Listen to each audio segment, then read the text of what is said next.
Kia ora everyone, welcome to another lockdown light bulb. We're out for a walk in the scenic in beautiful Timaru, and I've been thinking about bubbles. Bubble, bubble, bubble. You know, the government's put us in these bubbles at home. We're with our families, with our loved ones, with our housemates, that sort of thing. And so together we've got a bubble. But, and this may be a big newsflash to all of you, but not only do we have bubbles together, but each of us have got our own personal individual bubble. And we need that personal space even when we're in a bubble together. And in fact, that's what can make our big bubble seem cramped, is that our little bubble doesn't have room to move. So it's a funny sort of a situation that we find ourselves in, that even when we can go out for a walk, we still go home to that same bubble. So what do we do about this? How do we keep our bubbles happy? Both our little bubbles and our big bubbles. Well, I think that the key to that, our little bubbles are full on quite a long way behind us. But the key to keeping our bubbles happy and healthy is thinking about which direction that we're pushing. Because we do tend to push on the edges of our bubbles when we're cramped and we haven't got space. It's almost like, you know, when you got twins in a mummy's tummy.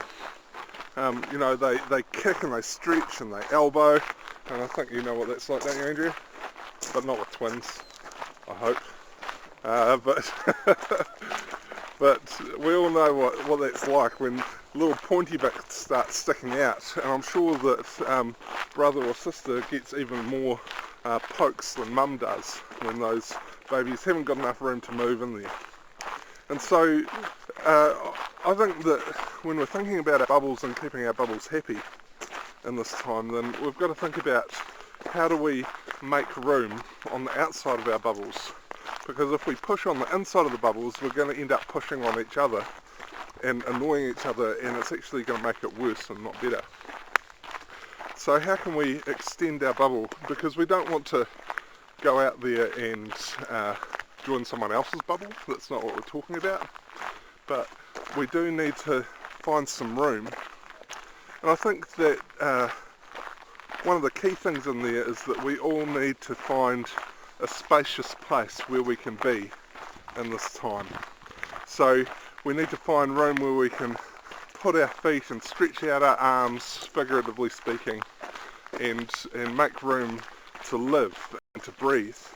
And scripture actually talks about this quite a lot. It's one of the images that's used throughout the Psalms is the way that God creates a spacious place for us in the midst of our enemies. And hopefully your bubble mates aren't your enemies just yet, but we do need that spacious place. And so we can find that in prayer. We can find that in perhaps a new hobby that you could try. You can just go and have a walk like we're doing at the moment, and it's incredible what fresh air will do for your bubble. But in any case, look after your bubbles, people, both your little bubbles and your big bubbles. And in fact, it's how can you stretch out your little bubble so that you actually make room, not just for your little bubble, but you make more room in your bigger bubble as well. So happy bubbling people, and happy hunkering, and you have a wonderful day, and I'll catch you later. Ka kite. A little bit small. Hey folks, let's listen out and see if we can hear that piwaka waka. There's the rifleman. Yeah.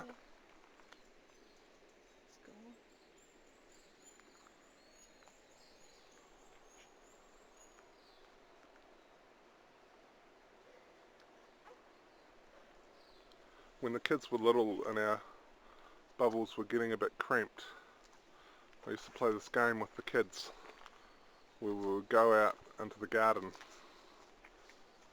and close our ears and close our eyes and close our mouths and listen for what sounds we could hear.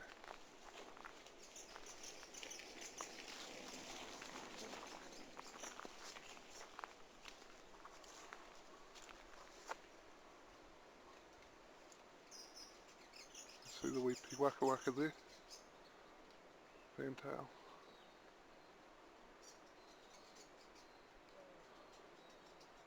That's one of the good news stories in Timaru in the last couple of years.